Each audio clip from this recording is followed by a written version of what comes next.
நவீன மனநல மருத்துவம். எது நோயை குணமாக்குகிறது?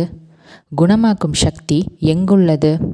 அதை எப்படி நடைமுறைப்படுத்துவது? இவை யாவும் நம் ஆழமான அக்கறை கொண்டுள்ள மிகவும் இன்றியமையாத கேள்விகள். இவை அனைத்திற்குமான விடை ஒன்றுதான். இக்குணமாக்கும் சக்தி ஒவ்வொரு மனிதனின் ஆழ் மனதில் உள்ளது.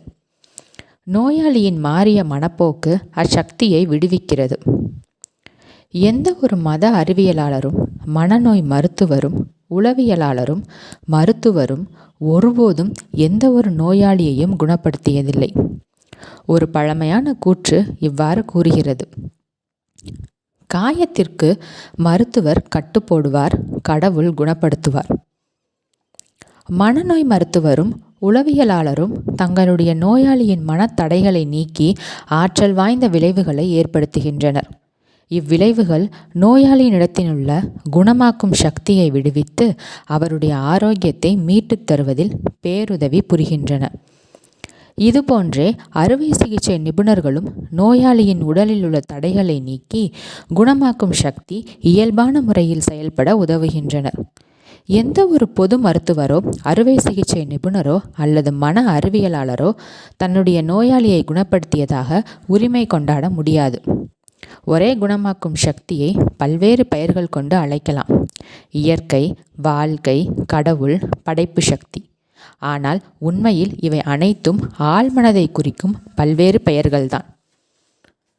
நாம் முன்பே பார்த்தபடி நமக்கு உயிரூட்டி நம்மை இயங்க வைத்து கொண்டிருக்கும் குணமாக்கும் வாழ்க்கை கோட்பாட்டின் சீரான ஓட்டத்திற்கு ஊறு விளைவிக்கும் மனத்தடைகளையும் உணர்ச்சி தடைகளையும் உடல் தடைகளையும் அகற்ற பல வகையான வழிகள் இருக்கின்றன. உங்கள் ஆழ்மனதில் குடிக்கொண்டிருக்கும் அந்த குணமாக்கும் கொள்கை உங்கள் மூலமாகவோ அல்லது வேறு யாராவது ஒருவர் மூலமாகவோ முறையாக இயக்கப்பட்டால் அதனால் உங்கள் மனதையும் உடலையும் அனைத்து வியாதிகளிலிருந்தும் குணப்படுத்த முடியும். கண்டிப்பாக குணப்படுத்தவும் செய்யும். இக்குணமாக்கும் கொள்கை சமயம், நிறம், இனம் என்ற பாகுபாடின்றி எல்லா மக்களிடத்திலும் இயங்குகிறது. இக்குணமாக்கும் செயல்முறையை பயன்படுத்தவும் அதில் பங்கு கொள்ளவும் நீங்கள் ஒரு குறிப்பிட்ட தேவாலயத்தைச் சேர்ந்தவராக இருக்க வேண்டிய அவசியமில்லை. நீங்கள் நாத்திகவாதியாக இருந்தாலும் சரி, அல்லது கடவுளின் இருத்தல் குறித்து சந்தேகிப்பவராக இருந்தாலும் சரி, உங்கள் ஆழ்மனம் உங்கள் விரலில் உள்ள தீப்புண்ணையோ அல்லது வெட்டுக்காயத்தையோ கண்டிப்பாக குணமாக்கும். அந்த முடிவில்லா சக்தியும் உங்களது ஆழ்மனதின் சக்தியும் உங்கள் விசுவாசத்திற்கு ஏற்பவே செயல்விடை அளிக்கின்றன என்ற உண்மையின் அடிப்படையில் நவீன மனநல மருத்துவம் அமைந்துள்ளது. மன அறிவியல் தொழில் புரிவோரும் மறையை பரப்புவோரும் பைபிளின் ஆலோசனைகளை பின்பற்றுகின்றனர். அதாவது அவர்கள் தங்கள் அறைக்குள் சென்று கதவை தாளிட்டு கொள்கின்றனர். தங்கள் மனதை அமைதிப்படுத்தி தங்களை ஆசுவாசப்படுத்தி கொண்டு கவலையை மறந்து தங்களுக்குள் இருக்கும் முடிவில்லா குணமாக்கும் ஒளியை பற்றி சிந்திக்கின்றனர். அவர்கள் தங்கள் மனதின் கதவுகளை தங்கள் கவனத்தை சிதறடிக்கக்கூடிய அனைத்து வெளிப்புற செயல்களும் பொருட்களும் நுழையவிடாமல் மூடிவிடுகின்றனர். பின்னர் தங்கள் மனதின் பேரறிவு தங்களின் குறிப்பிட்ட தேவைகளுக்கான விடையை அளிக்கும் என்பதை உணர்ந்து கொண்டவர்களாக தங்கள் விருப்பங்களையும் விண்ணப்பங்களையும் அமைதியாகவும் புரிதலோடும் தங்கள் ஆழ்மனதிடம் சமர்ப்பிக்கின்றனர். நாம் அறிந்து கொள்ள வேண்டிய முக்கியமான விஷயம் இதுதான். உங்கள் முடிவான விருப்பம் குறித்து கற்பனை செய்யுங்கள். அதன் இருப்பை உணருங்கள். பிறகு அந்த முடிவில்லா வாழ்க்கை கோட்பாடு உங்கள் வெளிமனதின் விருப்பத் தேர்விற்கும் விண்ணப்பத்திற்கும் செயல் விடை அளிக்கும். இதுதான் அவற்றை பெற்றுக்கொள்வோம் என்று விசுவாசியுங்கள். அப்பொழுது அவை உங்களுக்கு உண்டாகும் என்ற பைபிள் வார்த்தைகளின் பொருள். நவீன மன அறிவியல் அறிஞர் பிரார்த்தனை சிகிச்சையை அளிக்கும்போது செய்வது இதைத்தான். ஒரே பிணிநீக்க செயல்முறை. வாழும் அனைத்தின் ஊடேயும் ஒரே ஒரு பிரபஞ்ச பிணிநீக்க கோட்பாடுதான் இயங்குகிறது. அது பூனை, நாய், மரம், புல், காற்று, பூமி என்று எதுவாக இருப்பினும் சரி. விலங்குகள், காய்கறிகள், தாது பொருட்கள் என்று அனைத்திலும் உள்ளுணர்வாகவும் வளர்ச்சி விதியாகவும் இவ்வாழ்வு கோட்பாடு செயலாற்றுகிறது. மனிதர்கள் இவ்வாழ்வு கோட்பாடு குறித்த விழிப்புணர்வுடன் இருப்பதால் நாம் இதனை உணர்ச்சியுடன் இயக்கி நமக்கு நாமே பல வழிகளிலும் ஆசீர்வாதங்களை வழங்கச் செய்யலாம். இப்பிரபஞ்ச சக்தியை பயன்படுத்த பல அணுகுமுறைகளும் உத்திகளும் வழிமுறைகளும் உள்ளன. ஆனால் ஒரே ஒரு பிணிநீக்க செயல்முறைதான் உள்ளது. அதுதான் விசுவாசம். உங்கள் விசுவாசத்தின்படி உங்களுக்கு ஆகக்கடவது என்று பைபிளும் கூறுகிறது. நம்பிக்கை விதி. உலகிலுள்ள எல்லா மதங்களும் நம்பிக்கையின் பல வடிவங்களை கொண்டுள்ளன. இந்நம்பிக்கைகள் பல வழிகளில் விளக்கப்பட்டுள்ளன. வாழ்வின் விதி நம்பிக்கையே. நீங்கள் உங்களை பற்றியும் வாழ்க்கையை பற்றியும் பிரபஞ்சத்தை பற்றியும் கொண்டிருக்கும் நம்பிக்கை என்ன? உங்கள் விசுவாசத்தின்படி உங்களுக்கு ஆகக்கடவது என்பது பைபிளின் கூற்று. நம்பிக்கை என்பது உங்கள் மனதிலுள்ள ஓர் எண்ணம். அது உங்கள் சிந்திக்கும் பழக்கத்திற்கேற்ப உங்களது ஆழ் மனதின் சக்தியை உங்கள் வாழ்வின் அனைத்து நிலைகளுக்கும் பரவச் செய்கிறது. நம்பிக்கை குறித்து பைபிள் பேசுகையில் அது சடங்கு, சம்பிரதாயம், வடிவம், இயக்கம் அல்லது சூத்திரத்தில் உங்களுக்கு இருக்கும் நம்பிக்கை குறித்து பேசவில்லை. உங்கள் மனதின் நம்பிக்கை என்பது உங்கள் மனதின் எண்ணம்தான். நீ விசுவாசிக்க கூடுமானால் ஆகும். விசுவாசிக்கிறவனுக்கு எல்லாம் கூடும். உங்களை துன்புறுத்தக்கூடிய அல்லது உங்களுக்கு தீங்கு விளைவிக்கக்கூடிய எதிலும் நம்பிக்கை கொள்வது முட்டாள்தனம். ஒன்றை நினைவில் கொள்ளுங்கள். நீங்கள் நம்பும் பொருளினால் உங்களுக்கு துன்பமோ அல்லது தீங்கோ விளைவதில்லை. ஆனால் அது குறித்து உங்கள் மனதில் உள்ள நம்பிக்கை அல்லது சிந்தனை தான் விளைவை ஏற்படுத்துகின்றது. உங்கள் வாழ்வின் அனைத்து அனுபவங்களும், அனைத்து செயல்களும், அனைத்து நிகழ்வுகளும், சூழ்நிலைகளும் உங்கள் சொந்த எண்ணங்களின் பிரதிபலிப்பே. பிரார்த்தனை சிகிச்சை அறிவியல் ரீதியானது. பிரார்த்தனை சிகிச்சை என்பது தீர்மானமான ஒரு நோக்கத்தை குறித்து இயக்கப்படும் ஆழ்மனம் மற்றும் வெளிமனதின் ஒத்திசைந்த இணக்கமான அறிவார்ந்த செயல்பாடு. பிரார்த்தனை சிகிச்சையில் நீங்கள் என்ன செய்கிறீர்கள், எதற்காக அதை செய்கிறீர்கள் என்று அறிந்திருப்பது மிகவும் முக்கியம். நீங்கள் குணமாக்கும் விதியை நம்புகிறீர்கள். பிரார்த்தனை சிகிச்சை சில சமயங்களில் மன வைத்தியம் என்றும் குறிப்பிடப்படும். இதற்கான இன்னொரு பெயர் அறிவியல் பிரார்த்தனை. பிரார்த்தனை சிகிச்சையில் நீங்கள் அனுபவிக்க விரும்பும் ஒரு குறிப்பிட்ட எண்ணத்தை, மனக்காட்சியை அல்லது திட்டத்தை உளப்பூர்வமாக தேர்ந்தெடுக்கிறீர்கள். நீங்கள் தேர்ந்தெடுத்த இந்த எண்ணத்தை அல்லது மனபிம்பத்தை உங்கள் ஆழ்மனதிற்கு தெரிவிக்கும் வல்லமை உங்களிடம் உள்ளது என்பதை நீங்கள் அறிவீர்கள். நீங்கள் உங்கள் மனப்போக்கில் தொடர்ந்து விசுவாசத்துடன் இருக்கும்போது உங்கள் பிரார்த்தனைக்கான விடை கிடைக்கப் பெறுவீர்கள். பிரார்த்தனை சிகிச்சை என்பது ஒரு குறிப்பிட்ட நோக்கத்தை அடைவதற்கான மனதின் ஒரு நிச்சயமான செயல்பாடு. ஒரு குறிப்பிட்ட கஷ்டத்தை பிரார்த்தனை சிகிச்சை மூலம் நீங்கள் குணப்படுத்த முடிவெடுக்கிறீர்கள் என்று வைத்துக்கொள்வோம். உங்களுடைய பிரச்சனையோ அல்லது நோயோ உங்கள் ஆழ்மனதில் புதைந்துள்ள பயம் கலந்த எதிர்மறை எண்ணங்களின் விளைவுதான் என்பதை நீங்கள் அறிவீர்கள். இந்த எதிர்மறை எண்ணங்களை அகற்றி உங்கள் மனதை சுத்தப்படுத்துவதில் நீங்கள் வெற்றியடைந்தால் உங்களுக்கு குணம் கிடைக்கும் என்பதும் உங்களுக்கே தெரியும். எனவே நீங்கள் உங்கள் ஆழ் மனதினுள் உறைந்திருக்கும் குணமாக்கும் சக்தியை நாடுகிறீர்கள். அதன் அளவில்லா சக்தியையும் அறிவொளியையும் அனைத்து சூழ்நிலைகளையும் குணமாக்கும் ஆற்றலையும் உங்களுக்கு நீங்களே நினைவுபடுத்திக் கொள்கிறீர்கள். இவ்வுண்மைகளை உங்கள் வாழ்வின் போக்காக ஏற்றுக்கொள்ளும் போது உங்களுடைய பயம் கரையத் துவங்கும். இவ்வுண்மைகளை நினைவு கூறுகையில் மனதிற்குள் போராட்டங்கள் ஏற்படும். ஆனால் இறுதியில் தவறான நம்பிக்கைகளிலிருந்து மீண்டு விடுவீர்கள். நீங்கள் எதிர்பார்க்கும் குணமாதல்கள் கண்டிப்பாக ஏற்படும் என்று நம்பி அதற்காக நன்றி கூறுகிறீர்கள். பின்னர் அக்கஷ்டத்திலிருந்து உங்கள் மனதை திசை திருப்பி விடுகிறீர்கள். ஓர் இடைவேளைக்கு பிறகு மீண்டும் பிரார்த்திக்க வழிநடத்தப்படும் வரை நீங்கள் பிரார்த்திக்கும் போது எதிர்மறை சூழல்களுக்கு சக்தி அளிக்கவோ அல்லது குணம் ஏற்படாது என்ற சந்தேகம் கொள்ளவோ மறுக்கிறீர்கள். இந்த மனப்போக்குத்தான் வெளிமனம் மற்றும் உள்மனம் ஆகியவற்றின் இணக்கமான சங்கமத்தை உருவாக்கி குணமாக்கும் சக்தியை விடுவிக்கிறது. விசுவாச பிணிநீக்கம் என்றால் என்ன? கண்மூடித்தனமான விசுவாசம் எவ்வாறு வேலை செய்கிறது? விசுவாச பிணிநீக்கம் என்று பிரபலமாக அழைக்கப்படுவது பைபிளில் கூறப்பட்டுள்ள விசுவாசம் அல்ல. அதாவது இது வெளிமனதிற்கும் ஆழ்மனதிற்கும் இடையேயான நடவடிக்கைகள் குறித்த அறிவு. விசுவாச பிணி நீக்குனர் குணமாதலில் இருக்கும் சக்தி குறித்த அறிவியல் அறிவு இன்றி குணப்படுத்துபவர். அவர் தனக்கு ஒரு விசேஷமான குணமாக்கும் சக்தி உள்ளதாக முழங்கலாம். ஆனால் அவரது சக்திகளின் மீது நோயாளி வைத்திருக்கும் கண்மூடித்தனமான நம்பிக்கைதான் விளைவுகளை உண்டாக்குகிறது. உலகின் பல பகுதிகளில் பரம்பரை பிணி நீக்குனர்கள் தங்களுடைய நோயாளிகளுக்கு நடனம், மந்திர உச்சரிப்புகள், ஆவி எழுப்புதல் போன்றவற்றின் மூலம் சிகிச்சை அளிக்கின்றனர். ஒரு புனிதருடைய எலும்புத் துண்டை தொடுவதாலும், ஒரு விசேஷமான சம்பிரதாய உடையை அணிவதாலும், ஒரு புனிதமான நறுமண குச்சியையோ அல்லது மெழுகுவர்த்தியையோ ஏற்றுவதாலும் அல்லது மூலிகை கலவையை உட்கொள்வதாலும் ஒருவர் குணமடையலாம். குணமாக்கும் முறையில் நோயாளிக்கு உண்மையிலேயே நம்பிக்கை ஏற்படச் செய்யும் ஏதோ ஒன்று பிணியை நீக்கப் போவது உறுதி. உங்களை பயத்திலிருந்தும் கவலையிலிருந்தும் விலக்கி விசுவாசத்திற்கும் எதிர்பார்ப்பிற்கும் எடுத்துச் செல்லும் எந்த ஒரு முறையும் உங்களை குணமாக்கும்.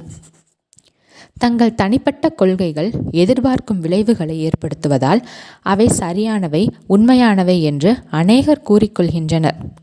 இது சரியாக இருக்க முடியாது என்பதை நாம் முன்பே பார்த்தோம்.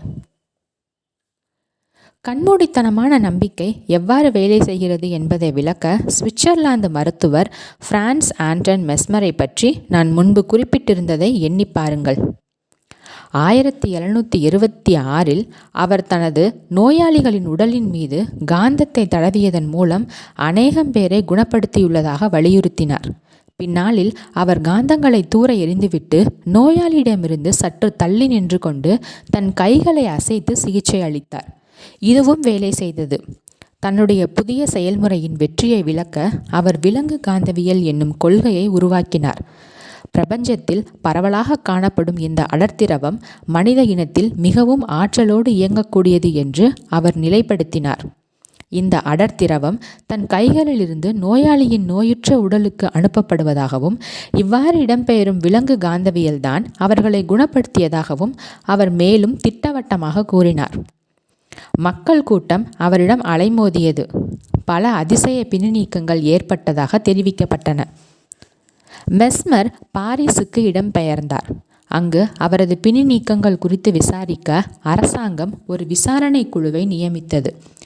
அதன் உறுப்பினர்களில் பிரபலமான மருத்துவர்களும் பெஞ்சமின் பிராங்க்லின் உறுப்பினராக இருந்த அறிவியல் கழகத்தின் உறுப்பினர்களும் அடங்குவர். தீவிர விசாரணைக்கு பின்னர் உறுதிப்படுத்தப்பட்ட பிணி நீக்கங்களை மெஸ்மர் நிகழ்த்தியுள்ளார் என்பதை அக்குழு ஒப்புக்கொண்டது. ஆனால் அவரது காந்த அடர்த்திரவ கொள்கை சரி என்பதற்கான எந்த ஒரு ஆதாரமும் இல்லை. இவ்வாறு அக்குழு வலியுறுத்தியது. நோயாளிகளின் கற்பனைதான் குணமாதல்களை ஏற்படுத்தின என்று அவர்கள் தெரிவித்தனர். இதனை அடுத்து சிறிது காலத்திற்குள்ளாகவே மெஸ்மர் நாட்டை விட்டு வெளியேறும் நிலைக்கு தள்ளப்பட்டார். 1815 அவர் இயற்கை எய்தினார். அதன் பிறகு வெகு சீக்கிரத்தில் இங்கிலாந்தின் மான்செஸ்டரைச் சேர்ந்த டாக்டர் ஜேம்ஸ் பிரைடு என்பவர் டாக்டர் மெஸ்மரின் பிணி நீக்கங்களுக்கும் காந்த அடர்த்திரவத்திற்கும் எந்தவிதமான தொடர்பும் இல்லை என்று நிரூபிக்க முயற்சிகள் மேற்கொண்டார். நோயாளிகளை புறத்தூண்டுதல் மூலம் மனவசிய உறக்க நிலைக்கு உட்படுத்த முடியும் என்பதை டாக்டர் ஜேம்ஸ் கண்டறிந்தார். அவர்கள் மயக்க நிலையில் இருக்கும்போது டாக்டர் மெஸ்மர் விலங்கு காந்தவியலுடன் தொடர்பு படுத்திய பல அற்புதமான விளைவுகளை தன் நோயாளிகளிடத்தில் ஏற்படுத்துவதில் டாக்டர் ஜேம்ஸ் வெற்றி கண்டார். இப்பிணி நீக்கங்கள் அனைத்தும் நோயாளிகளின் துடிப்பான கற்பனையாலும் ஆரோக்கியம் குறித்த சக்திமிக்க தூண்டுதல்கள் அவர்களுடைய ஆழ் மனங்களுக்கு அளிக்கப்பட்டதாலும் ஏற்பட்டவைதான் என்பது உங்களுக்கு இப்போது தெளிவாகி இருக்கும். இதை கண்மூடித்தனமான விசுவாசம் என்று கூறுவதில் தவறொன்றும் இல்லை. ஏனெனில் நோயாளிகளும் சரி, பிணி நீக்குனரும் சரி, பிணிகள் எப்படி நீக்கப்பட்டன என்பதை அறிந்திருக்கவில்லை. ஆழ்மனமும் விசுவாசமும். ஒரு மனிதனின் ஆழ்மனம் பிறருடைய புறத்தூண்டுதலுக்கு எவ்வாறு உட்படுமோ அதே அளவு அவருடைய சொந்த வெளிமனதிற்கும் கட்டுப்படும். உங்களுடைய புறநோக்கு நம்பிக்கை எதுவாக இருந்தாலும் அது குறித்து விசுவாசத்துடன் இருந்தால் உங்கள் ஆழ்மனம் தூண்டுதல் மூலம் கட்டுப்படுத்தப்படும், உங்களது விருப்பமும் நிறைவேற்றப்படும். மன ரீதியான பிணி நீக்கங்களில் தேவைப்படும் விசுவாசம் அகநோக்கு விசுவாசமே. இதை அடைவதற்கான வழி வெளிமனதிடமிருந்து வரும் எதிர்ப்புகளுக்கு முற்றுப்புள்ளி வைப்பதுதான். உடலில் பரிபூரண குணமாதல் ஏற்படுவதற்கு வெளிமனம் ஆழ்மனம் ஆகிய இரண்டும் ஒரு சேர விசுவாசத்தை ஏற்றுக்கொள்ளும் நிலையில் இருந்தால் மிகவும் நல்லது. என்றாலும் எப்போதும் அவ்வாறு இருக்க வேண்டிய தேவையில்லை. மனதையும் உடலையும் அமைதிப்படுத்தி உறக்க நிலைக்கு செல்வதன் மூலம் நீங்கள் ஓய்வான எதிர்ப்பற்ற ஏற்றுக்கொள்ளும் நிலைக்கு நுழைய முடியும். இந்த மயக்க நிலையில் உங்களது ஆழ்மனம் உளப்பூர்வமான தூண்டுதலை ஏற்றுக்கொள்ள தயாராகிவிடும். ஒருமுறை ஒருவர் என்னிடம், ஒரு குறிப்பிட்ட பாதிரியார் என்னை எப்படி குணப்படுத்தினார் என்று எனக்கு தெரிந்தாக வேண்டும். நோய் என்ற ஒன்று கிடையவே கிடையாது, பருப்பொருள் என்று ஒன்று இல்லவே இல்லை என்று அவர் என்னிடம் கூறியபோது அவரது வார்த்தைகளை நான் சிறிது கூட நம்பவில்லை. அவர் என்னுடைய அறிவை இழிவுபடுத்துகிறார் என்று நான் எண்ணினேன். இருந்தாலும் கூட நான் குணமடைந்தேன். அது எப்படி சாத்தியம் என்று கேட்டார். நான் அவருக்கு அளித்த விளக்கம் இதுதான். இம்மனிதர் இதமான வார்த்தைகளால் அமைதிப்படுத்தப்பட்டு எதுவும் பேசாமல் எதுவும் யோசிக்காமல் கச்சிதமான ஓய்வு நிலைக்கு செல்லுமாறு பாதிரியாரால் கேட்டுக்கொள்ளப்பட்டார். அப்பாதிரியாரும் இயக்கமற்ற ஓய்வு நிலைக்கு சென்றார். இம்மனிதர் கச்சிதமான ஆரோக்கியமும் அமைதியும் இணக்கமும் முழுமையும் கிடைக்கப் பெறுவார் என்று அப்பாதிரியார் அமைதியாகவும் மெதுவாகவும் தொடர்ந்து சுய பிரகடனம் செய்து கொண்டே இருந்தார். அரை மணி நேரத்தின் முடிவில் அம்மனிதர் அளப்பரிய நிவாரணத்தை உணர்ந்தார். அவருடைய ஆரோக்கியமும் பழைய நல்ல நிலைக்கு திரும்பியது. பாதிரியார் அளித்த சிகிச்சையின் ஒரு பகுதியாக அவர் அடைந்த ஓய்வு நிலை உணர்ச்சி பூர்வமான விசுவாசம் ஏற்பட வழிவகுத்ததும் கச்சிதமான ஆரோக்கியம் குறித்த பாதிரியாரின் தூண்டுதல் அவரது ஆழ் மனதிற்கு தெரிவிக்கப்பட்டதும் நமக்கு எளிதாக புலப்படுகின்றன. அந்த இரு ஆழ் மனங்களும் ஒத்திசைவாக இருந்தன. ஒருவேளை அம்மனிதர் பிணி நீக்குனரின் சக்தி மற்றும் அவரது கொள்கையின் கச்சிதம் குறித்த தன்னுடைய சந்தேகங்களை மேலெழ அனுமதித்திருந்தால் அச்சந்தேகங்கள் எதிர்மறை சுய தூண்டுதல்களாக மாறி செயலாற்றியிருக்கும். பாதிரியாரின் தூண்டுதல்கள் செயலிழந்து போயிருக்கக்கூடும் அல்லது முற்றிலுமாக விரக்தி ஏற்பட்டிருக்கும். ஆனால் இக்கிறக்கமான நிலையில் வெளிமனதின் எதிர்ப்பு முற்றிலும் ஒடுக்கப்பட்டு விட்டது. நோயாளியின் ஆழ்மனம் பாதிரியாரின் தூண்டுதல்களை ஏற்றுக்கொள்ளும் நிலையில் இருந்தது. அது தன் செயல்பாடுகளை அத்தூண்டுதல்களோடு ஒத்திசைந்து நிகழ்த்தியது. இதைத் தொடர்ந்து பிணி நீக்கம் நிகழ்ந்தது. தூரத்து சிகிச்சை முறை. நீங்கள் லாஸ் ஏஞ்சல்ஸில் நகரில் வசிப்பதாக வைத்துக்கொள்வோம். நியூயார்க் சிட்டியில் வாழும் உங்கள் தாயாரின் உடல்நிலை கவலைக்கிடமானதாக இருப்பதாக நீங்கள் கேள்விப்படுகிறீர்கள். உங்களது உடனடி எண்ணம் உங்களது வீட்டையும் வேலையையும் விட்டுவிட்டு உங்கள் தாயாரிடம் செல்ல வேண்டும் என்பதாகத்தான் இருக்கும். ஆனால் அது முடியாமல் போனால் என்ன செய்வீர்கள்? உங்கள் தாயின் குணமாறுதலுக்கு உங்கள் விசுவாசத்தின் சக்தியை அளிக்க வேறு வழியே இல்லை என்று முயற்சியை கைவிட்டு விடுவீர்களா? இல்லை. நீங்கள் அங்கு நேரில் இல்லாமல் இருக்கலாம், ஆனால் உங்கள் பிரார்த்தனைகள் அவரை சென்றடையும். பிரபஞ்ச பேரறிவு நம் எல்லோருக்குள்ளும் இருந்து வழிகாட்டுகிறது. ஆக்கப்பூர்வமான மனம் ஒன்றுதான் உள்ளது. மனதின் படைப்பு விதி உங்களுக்கு சேவை செய்கிறது. நீங்கள் செய்ய வேண்டியது ஆரோக்கியமும் இணக்கமும் ஏற்கனவே கைகூடி வந்துவிட்டதாக உங்கள் மனதிற்குள் வடித்து கொள்வதுதான். அதன் செயல்விடை தன்னியக்கமானது. உங்கள் ஆழ்மனதில் நீங்கள் அனுபவிக்கும் இந்த உள்ளுணர்வு உங்கள் தாயின் ஆழ்மனதிலும் செயலாற்றும். ஆரோக்கியம், வலிமை மற்றும் முழுமை குறித்த உங்கள் எண்ணங்கள் உணர்ச்சி பூர்வமான ஒரே பிரபஞ்ச மனதின் ஊடாக இயங்குகிறது. அவை வாழ்வின் உணர்ச்சி மிக்க பகுதியின் ஒரு விதியை முடுக்கிவிடுகின்றன. அவ்விதி உங்கள் தாயின் உடலில் பிணி நீக்கத்தின் வடிவில் வெளிப்படுகிறது. மனக்கோட்பாட்டில் நேரமோ வெளியோ இல்லை. இதே மனம்தான் உங்கள் தாயின் ஊடாகவும் உங்களின் ஊடாகவும் இயங்குகிறது. நீங்கள் எங்கே இருக்கிறீர்கள் என்பது ஒரு பொருட்டல்ல. யதார்த்தத்தில் தூரத்து சிகிச்சை, நேரடி சிகிச்சை என்று ஒன்றுமில்லை. ஏனெனில் பிரபஞ்ச மனம் எங்கும் வியாபித்துள்ளது. நீங்கள் உங்கள் எண்ணங்களை வெளியே அனுப்பவோ அல்லது இழுத்து பிடித்து வைத்து கொள்ளவோ முயற்சிப்பதில்லை. உங்களது சிகிச்சை என்பது விழிப்புணர்வுடன் கூடிய உங்கள் எண்ணத்தின் இயக்கமே. ஆரோக்கியம், முழுமையான நலம் மற்றும் ஓய்வு ஆகிய பண்புகள் குறித்து விழிப்புணர்வு அடையும் போது இப்பண்புகள் உங்கள் தாயின் அனுபவத்தில் வெளிப்படும். பலன்கள் கிடைக்கும். தூரத்து சிகிச்சை என்று அழைக்கப்படும் இதற்கு ஓர் உண்மையான எடுத்துக்காட்டு இதோ. லாஸ் ஏஞ்சலஸ் நகரில் வசிக்கும் ஒரு பெண்ணிற்கு நியூயார்க் நகரில் வாழும் தன் தாய் கரோனரி த்ரோம்போசிஸ் என்னும் இதய நோயால் பாதிக்கப்பட்டிருந்தது தெரிய வந்தது. அவரால் உடனே தனது தாயை பார்க்க செல்ல முடியவில்லை. அதனால் அவர் கீழ்கண்டவாறு பிரார்த்தித்தார். என் தாய் இருக்கும் அதே இடத்தில் குணமாக்கும் சக்தியும் இருக்கிறது.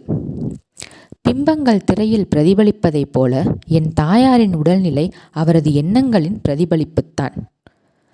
திரையில் தோன்றும் காட்சிகளை மாற்றுவதற்கு அவற்றில் பிரதிபலிக்கப்படுபவற்றை மாற்ற வேண்டும் என்பதை நான் அறிவேன்.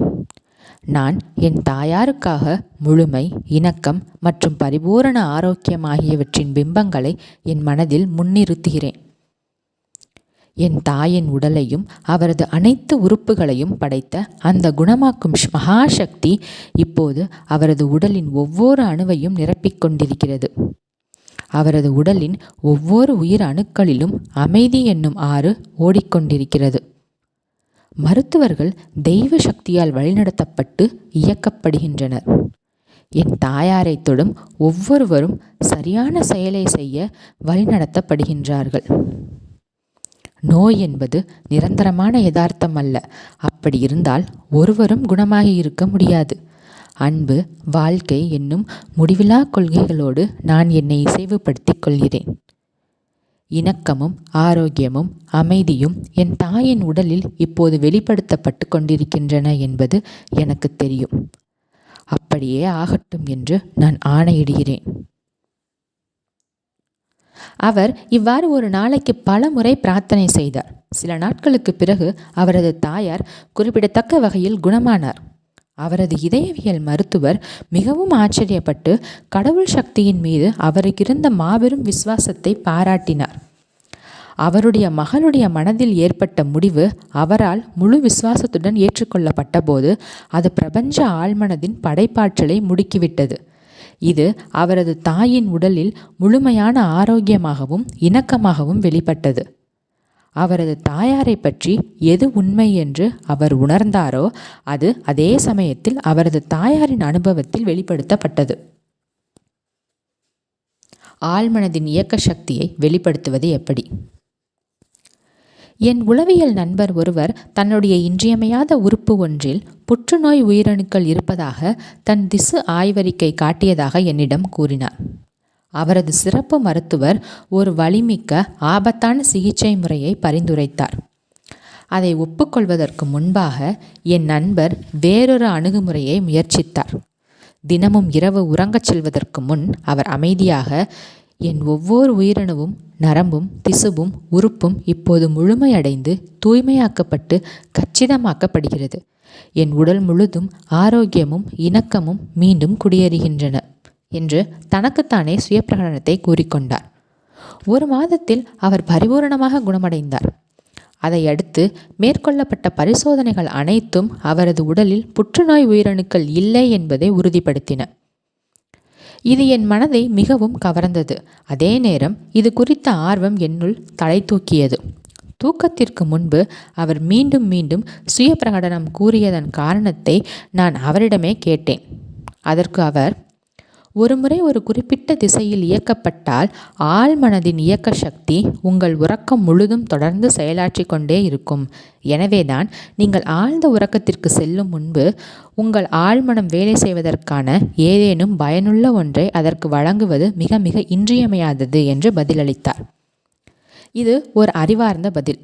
இணக்கமும் பூரண ஆரோக்கியமும் குறித்து சிந்திக்கையில் அவர் தனது உடல்நிலையை அந்த நோயின் பெயரை கொண்டு அழைக்கவில்லை என்பதை கவனியுங்கள். நீங்கள் உங்கள் உபாதைகளை பற்றி பேசுவதையும் அவற்றிற்கு பெயரிடுவதையும் குறிப்பாக தூங்குவதற்கு சில மணி நேரங்களுக்கு முன் முற்றிலுமாக நிறுத்திவிடுங்கள் என்று நான் பரிந்துரைக்கிறேன். உபாதைகள் உயிர் பெறுவது நீங்கள் அவற்றிற்கு அளிக்கும் கவனிப்பாலும் அவை குறித்த பயத்தாலும் தான். மேற்கூறப்பட்ட உளவியலாளரை போல் நீங்களும் மன அறுவை சிகிச்சை நிபுணராகுங்கள். காய்ந்து போன கிளைகள் எவ்வாறு மரத்தில் இருந்து ஒடிந்து விழுகின்றனவோ அவ்வாறே உங்கள் பிரச்சனைகளும் உங்கள் வாழ்விலிருந்து துண்டிக்கப்பட்டுவிடும். மாறாக உங்கள் வலிகளுக்கும் அறிகுறிகளுக்கும் பெயர் சூட்டு விழா நடத்தி கொண்டும் அவற்றை பற்றி மற்றவரிடத்தில் கலந்து ஆலோசித்து கொண்டும் இருந்தால் நீங்கள் அவற்றிற்கு உங்கள் மீது தாக்கத்தை ஏற்படுத்தும் வல்லமையை அளிக்கிறீர்கள். ஆழ்மனதின் குணமாக்கும் சக்தியையும் ஆற்றலையும் விடுவிக்கும் இயக்க வினையை அணை போட்டு தடுத்து விடுகிறீர்கள். மேலும் உங்கள் சொந்த மனதின் விதிப்படி உங்களது இக்கற்பனைகள் உருப்பெறுகின்றன. வாழ்வின் மாபெரும் உண்மைகளால் உங்கள் மனதை நிரப்புங்கள். அன்பின் ஒளியில் வெற்றி நடை போடுங்கள். முன்னேறி செல்லுங்கள்.